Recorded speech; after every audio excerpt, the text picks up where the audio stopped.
तो गाइस आज मेरी शुरुआत हुई डायरेक्ट ऑफिस के अंदर से। तो ये मैं कर रहा हूँ अभी पार्सल डिलीवरी और यहाँ पर बैग बोका। तो राम राम भाई, शुरू से शुरू करते हैं। तो मेरी दिन की शुरुआत हुई आज कंपनी के अंदर से। तो ये रही मेरी रूट की सामान। आज लेने वाला पार्सल को मैं इधर पे फॉलोअप कर रहा था। कस्टमर को कॉल करके पूछ रहा था आपका सामान आया है बोल के। और काम खत्म हो जाने के बाद मैं इधर से बैग बोक के कंपनी से बाहर निकलने लगा। तो गाइस आज कुछ ज्यादा ही धूप थी और गर्मी भी बहुत लग रहा था। और इतने बाइक स्कूटर के भीड़ में मेरी साइकिल अकेले उधर पे रखा था। और मैं अब यहाँ पे साइकिल पे बैठ के कंपनी से बाहर निकलने लगा डिलीवरी करने के लिए। और मैं जाने लगा यहाँ से सबसे पहले मैं अपनी पहली कस्टमर के पास। लोकेशन पर आने के बाद अंकल जी अपना पार्सल लेने के लिए इस तरफ आ रहे थे। यहाँ पर मैं पार्सल देके वहाँ से निकल पड़ा। आज भी हवा कम हो गया था साइकिल में हवा डलाने के बाद मैं डायरेक्ट आ गया अपने सेकंड कस्टमर के पास। और यहाँ पर अंकल अपना सामान पाकर बहुत खुश हो गया था। सामान देकर अपना बैग बोक के मैं वहाँ से भी चल पड़ा दूसरा लोकेशन पर। और जाते जाते आगे देखा तो कुछ इस तरह से रोड बंद कर दिया था। और यहाँ पर कस्टमर ने अपना पार्सल लेते ही जाने लगा। और मैं भी यहाँ पर अपना बैग बोकने लगा। बैग बोकने के बाद मैं भी निकल पड़ा अब दूसरे कस्टमर के पास। लोकेशन पर आने के बाद यहाँ पे मैं थोड़ी देर कस्टमर का वेट किया। और कस्टमर आने के बाद मैंने यहाँ पर पार्सल दे दिया। और यहाँ पर पार्सल देने के बाद मैं निकल पड़ा अब दूसरे कस्टमर के पास। वो कुछ ज्यादा ही दूर था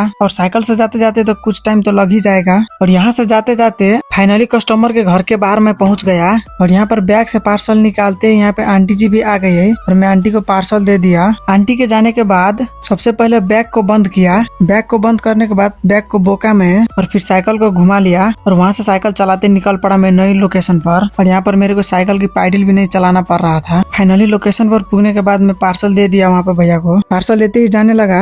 वहीं से थोड़ी दूर आगे अब मेरे पास सिर्फ 2 ही पार्सल बचा हुआ था। और यहाँ पर ये क्यूटी सी मैम का सामान दे दिया और वो खुशी होकर चली गई। तो अब मेरा सिर्फ एक ही पार्सल बचा हुआ था। तो इसको भी डिलीवरी कर दिया मैंने। तो आज भी मेरे को जोरों की भूख लगी थी। तो कंपनी में बैग सैग छोड़ देने के बाद मैं घर जाने लगा। तो गाइस इस ब्लॉग में सिर्फ इतना ही। और चैनल पे नए हो तो सब्सक्राइब कर लेना।